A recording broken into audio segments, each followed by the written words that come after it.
E a Câmara Municipal de Cuiabá aprovou a prorrogação por mais 120 dias da CPI, que está apurando possíveis irregularidades no contrato entre a Prefeitura de Cuiabá e a empresa CS Move, que é responsável pelo estacionamento rotativo e pela obra também do novo mercado municipal Miguel Sutil. Essas questões têm impactado diretamente no comércio da região central da capital. E é para falar sobre esses outros assuntos que está aqui no estúdio do Jornal do Meio-Dia o presidente da CDL, a Câmara dos Dirigentes Lojistas de Cuiabá, Júnior Macanhã. Boa tarde, presidente. Seja bem-vindo aqui ao Jornal do Meio-Dia. Boa tarde, Lúcio. Boa tarde, Camila. Boa tarde a todos que nos acompanham. Presidente, fizeram um barulhão danado por conta dessa história aí do estacionamento rotativo. Lá na Câmara, a CPI foi prorrogada. O senhor acredita que podem, lá na Câmara, querer pedir o rompimento desse contrato com a empresa que também é responsável pela obra lá do mercado municipal? Bom, Lúcio, a convite do presidente da CPI, vereador Ranalli, nós estivemos lá na CPI e demos o nosso depoimento. Inclusive, levamos algumas sugestões no sentido de que o contrato com a CS Mob, ele fala muito em arrumar o centro, fazer bicicletário, renovar os pontos de ônibus, fazer as calçadas que a gente vê que elas estão sendo feitas. Só que esse contrato, ele não contempla a arrumação da Cândido Mariano, da Galdino Pimentel e da Ricardo Franco, que são os calçadões tradicionais de Cuiabá. Então, nós levamos a sugestão para que no relatório da CPI seja incluído a arrumação, a reorganização dessas ruas que são importantes ruas comerciais do nosso centro histórico. Presidente, na avaliação dos lojistas, né, a CDL representando-os e também na figura do senhor, como tem sido a execução desse contrato em questão do estacionamento rotativo? Tem funcionado na sua avaliação? A construção também, como está? A gente passa por ali, né, na prainha, vê que está andando sim, mas qual a previsão? E os lojistas estão empolgados com essa obra? Na sua avaliação, ela está correndo bem? Para os lojistas, o estacionamento rotativo tem tido uma aprovação excelente. Por quê? Ele cria vagas de estacionamento na porta do comércio. E hoje a gente sabe que a experiência de compra, ela conta muito. Então, em Cuiabá, principalmente uma cidade muito quente, você ter a oportunidade de parar na porta do estabelecimento comercial, descer e adentrar, é muito melhor do que você parar longe e andar. Não afetou o fluxo de fregueses ali? Não, necessariamente não. Isso necessariamente não. Quanto às obras, nós já temos reunião marcada com a CS Mob para uma visitação na semana que vem. Então, assim, nós convidamos alguns lojistas para que nós possamos fazer uma visitação, ver as obras e, posteriormente, a CS Mob irá à CDL para apresentar os planos comerciais, porque há muitos lojistas, tanto do centro histórico como de outras regiões, que têm interesse em investir e se estabelecer lá dentro do centro comercial Miguel Sutil. Presidente, apesar de tanta polêmica lá em Brasília, né, um lado pede para, olha, tem que cortar despesa. Aí, quem pede para cortar despesa não abre mão de um centavo das bilionárias, de 50 bilhões de emendas parlamentares, não mexem com os super salários. Isso acaba prejudicando, de alguma forma, o comércio? Com certeza, Lúcio, porque o que a gente observa nesse governo é um contínuo aumento de impostos. E a gente sabe... Mas o Congresso faz a mesma coisa. E a gente não deixa de criticar o Congresso também quando ele aumenta os impostos. A gente acha que nós estamos no momento que nós temos que rediscutir tudo isso. Inclusive, pensando numa reforma administrativa para ver que tamanho do Estado que o Brasil quer. Quando Fernando Henrique era presidente, a carga tributária representava 23% do PIB. Hoje nós estamos representando 33% do PIB, ou seja, houve um acréscimo de praticamente 50% aí na carga tributária em relação ao PIB. Nós sabemos também que o déficit fiscal do Estado, do governo federal, é de 8%, ou seja, 33 mais 8 chega a 41% do que é produzido no Brasil é consumido pelo Estado brasileiro. E aí eu pergunto, que serviço que o Estado brasileiro está entregando para consumir 41% do PIB?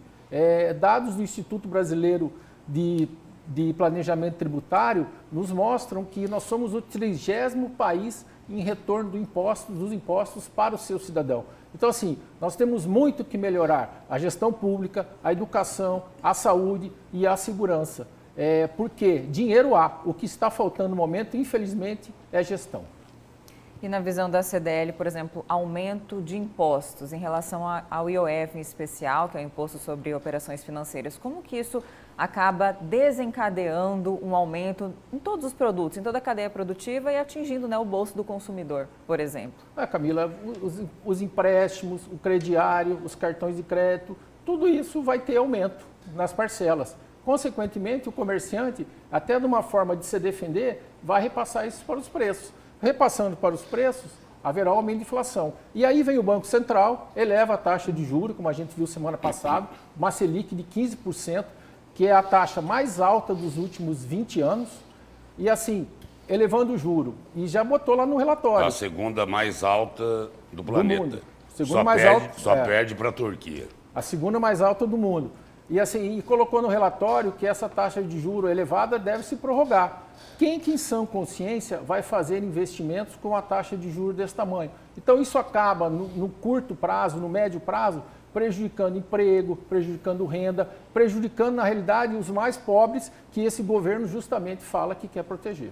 Agora, de um lado, presidente, o IOF, né? O aumento do IOF, todo mundo protesta e com razão. Sim. Do outro, para tentar não aumentar o imposto do IOF, olha, podia taxar um pouquinho mais o banqueiro. Não pode, o Congresso não deixa.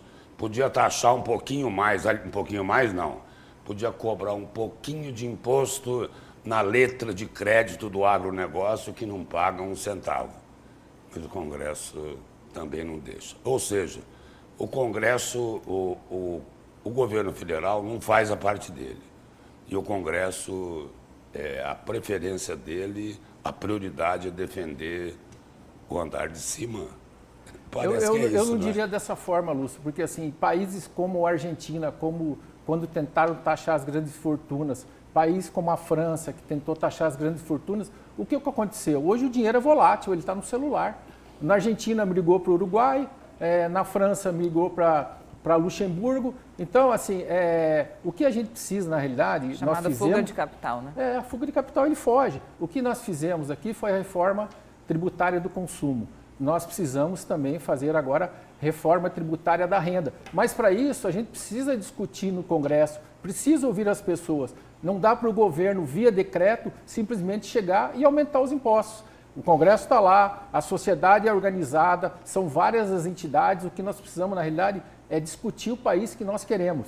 Uma reforma tributária da renda, uma reforma administrativa... Mas o senhor não acredita, presidente, que tem que mexer com quem vive com tantos privilégios? Não tem que mexer com super salários?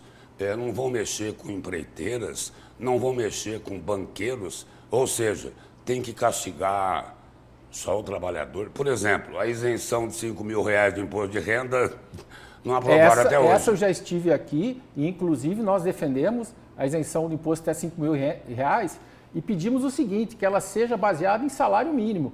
Porque, assim, quando o governo falou lá atrás que ia isentar até R$5.000, eram 3,5 salários mínimos. Hoje está em 3,3 salários mínimos. Se demorar mais para aprovar, daqui a pouco está em 3 salários mínimos. Ou seja, o governo dá com uma mão, mas ao mesmo tempo ele tira com a outra. O que nós precisamos fazer, então, é basear essa isenção de até R$5.000 em salário mínimo. 3,5 salários mínimos, abaixo disso não se paga imposto de renda. É isso que nós defendemos. Presidente, mudando de assunto, na avaliação da CDL, como está o cronograma? A entidade tem tido acesso ao cronograma justamente das obras do BRT? Tem impactado os comerciantes ali, principalmente na Avenida do CPA, e outras obras que estão por vir também devem impactar ainda mais. Então, está satisfatório ou não tem deixado a desejar, especialmente porque, né, o prazo para terminar ninguém sabe qual vai ser. Teve essa intervenção, né, digamos assim. Vai concluir até o CREA até junho, o que a gente sabe é disso, e aí foi feita uma licitação para contratar novas empreiteiras. O cronograma dessas novas empreiteiras nós ainda não tivemos acesso, mas eu confesso para você que também nós não procuramos.